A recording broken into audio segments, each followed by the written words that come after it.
And cheers. Cheers.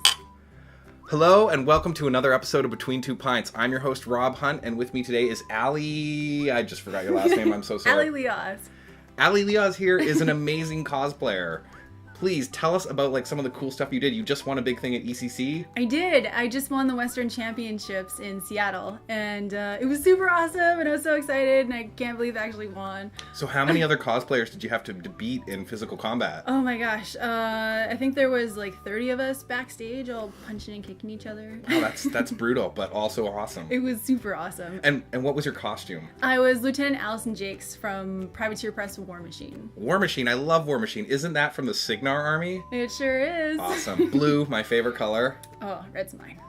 So what, you're like secretly Cawdor? I think Kador. Oh, we're gonna have to argue about that later. Cool. So I wanted you to come on the show to talk about cosplaying. And obviously you're a great person to talk about that. So let's start at the beginning. Tell us about how you got into cosplaying. I first got into cosplay when I finished doing my 3D animation school. I got really tired of just working on a computer all day, so I wanted to be more hands-on and be more traditional and artsy again. And as it happened, the first job that I got was, where was I? I was working with Torin, who's on the show. Yeah. Yes, and that's actually how I know Allie, is I know Torin Atkinson, who has actually been on a previous episode drinking bubble tea and vodka with me. We were running the standard action Pathfinder module, and you helped us test it. And it was super fun. It was awesome. Oh, it's even better now. Oh. Yeah, but so, okay, you met Torin. Was that at Atomic? Where did you meet Torin? I met Torin at Atomic Cartoons. So what were you doing at Atomic Cartoons? I was doing 3D layout at the time on a kids show. I can't remember which one, but it was really cool and it was really exciting. And then as it happened, one of the girls I was working with was like, "Hey, you should see the costume stuff that I'm doing." So I checked it out, and it was super, super cool. I really loved it. I thought it was the coolest thing I've ever seen. She was actually making Allie from Mass Effect. And it was just... Which is ironic because you're working... Oh, can I say that? I don't know if I can. Yeah, I think you can say You're working on Mass Effect 4 right now. I am working on Mass Effect 4. Which makes you even cooler in my eyes. It came full circle. It really did. It did. So what was your first cosplay? My first cosplay was... Tyron, Whisperwind from World of Warcraft. After my friend showed me her Allie cosplay, I thought it was super awesome. So that same day, I actually Googled all the World of Warcraft stuff because I love the art from it. And yeah, then I saw Tyron and I was like, gonna make you. That's awesome. Do it to your close-up. Did you do it? I did it. Oh, perfect. You've got it. You got it nailed. Okay, well, we know how it started. Let's hear some highlights. What were some of the best cosplays you've made, or maybe the hardest? Oh my gosh, I think the hardest was the one after I did Tyrande. I made Lilith, Shadow of Everblight, and I thought she was so beautiful, and I loved her, and she was full body painted, and she had this big crazy suit of armor. Wait, I'm gonna totally alienate people. Is that from War Machine? Mm-hmm. Okay, good. Everblight's the dragon that's a disease, right? Yes, that's the one. He puts evil crystals in you and you turn into a dragon. Awesome. It's really awesome. He's awesome. So I made that costume. But I was trying to make it as accurate as I could, and I wasn't at all thinking about comfort. So how did you put the crystal inside yourself? Did you just swallow it or jam it in really? I was after I had it on, and it was great. It was awesome. It's method cosplaying. Yeah, essentially. So I looked really, really cool when I was posing in my Lilith cosplay, but because I made it accurate, I couldn't move. So I'd pose for a photo, and people would be like, "Wow, it's so cool!" I'm like, "Thank you!" Squeak, squeak, squeak, squeak, squeak, squeak. Go to the bathroom and cry. Oh my gosh, yeah, it was quite the costume. So other ones? What was an easy one or one that you love that's maybe comfortable or was easy to make or looks awesome? I really loved Flemeth from Dragon Age. She was one of my favorite ones. I thought she was going to be really easy to make, but it ended up being 2,000 studs on her crazy corset. Whoa. That's a lot of studs. It was a lot of studs. I think I bought 100 at first, and I was like, yeah, I could do this. And yeah, no, I couldn't do it at all. It's I've heard making chainmail even easily is incredibly intensive because each ring. Super time consuming. Cool. And so what I really want to hear about is your Cygnar costume, because that's super cool. You made Warcaster armor, right? I did. So what kind of bonuses does that give you? What kind of spells can you how did you do that? What did you use to make it? I used this plastic called Warbla. And it's a thermoplastic, so you can heat it up and shape it and make really cool, you could heat it up and shape it around your arm and to make bracers.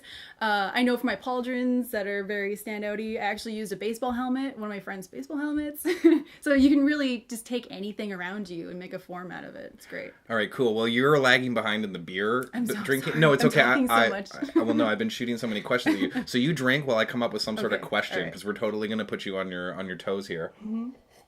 So I guess we usually do like a creative question where like, what would you do if you had like an unlimited budget? No, you can keep drinking. It's okay. I'll keep talking at you.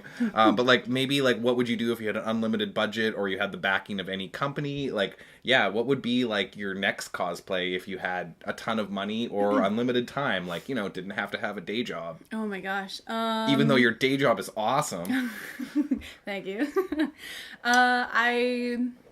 If I could, I would finish making Iron Mother. If I had enough time and an unlimited budget, I would have that done next month. Which one? Who? She's like this gigantic robot queen, and she has this huge back that's like full of these like minions. Is it from Iron Giant? No, it's not from Iron Giant. It's another cosplay from War Machine. Haha. I know. What side is she from? She's from Convergence. Convergence? Yeah, it's like this new army that they came out with, and it's like all these badass robots. Oh, is it from the like gear god in that Yeah, or something? yeah, Oh, that's the one. I used to run all the D20 like D&D campaigns in the Iron Kingdoms. Oh, I freaking love Iron. Yeah, it's actually one of my favorite campaigns. It's like a steampunk. For those of you who don't know, War Machine and Iron Kingdoms are like this steampunk campaign, and they've got a tabletop miniature battle game, which is awesome.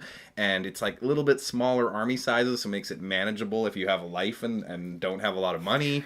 But then they also released like a whole world and system that works for D20, and then recently they released a new standalone system for role playing that actually sort of teaches you the rules for how to play War Machine itself while role playing. So tell me about War Machine Tactics. Like, what's this? It's a video game, I know, and I've been eyeballing it. I bought it in like alpha, I think, but I haven't played it. But you're... What? Huh? So I mostly base Alice and Jake's from the War Machine Tactics game, and it's so much fun. I have yet to actually win. I die every single time, no matter how hard I try. Maybe it's because you're not playing Cawdor. I know, I think so. Curse you, Kador. So yeah, like Privateer Press, like you made this awesome Allison costume. Has Privateer Press like giving you the thumbs up? Like, oh my gosh, yeah, absolutely. Everyone there is super awesome. They even had me at their Lock and Load convention last year, which was so much fun.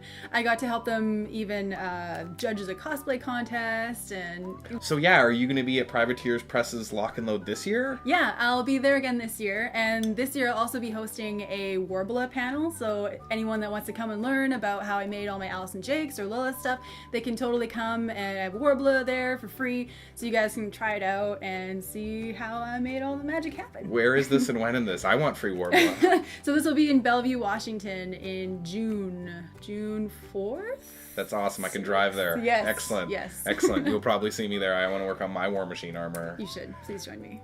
Well, Allie, we're almost out of time, so I guess we better sign out. But thanks so much for coming on today and talking about cosplaying. I can't wait to see more of your awesome stuff. And guys, I'm going to put so many links below. It's awesome. Check it out. And I'm sure, you should play War Machine Tactics against me, because I'm sure you'll win. Oh, gosh. I am really All right, lousy at let's it. do it. Here we go. Bye, guys.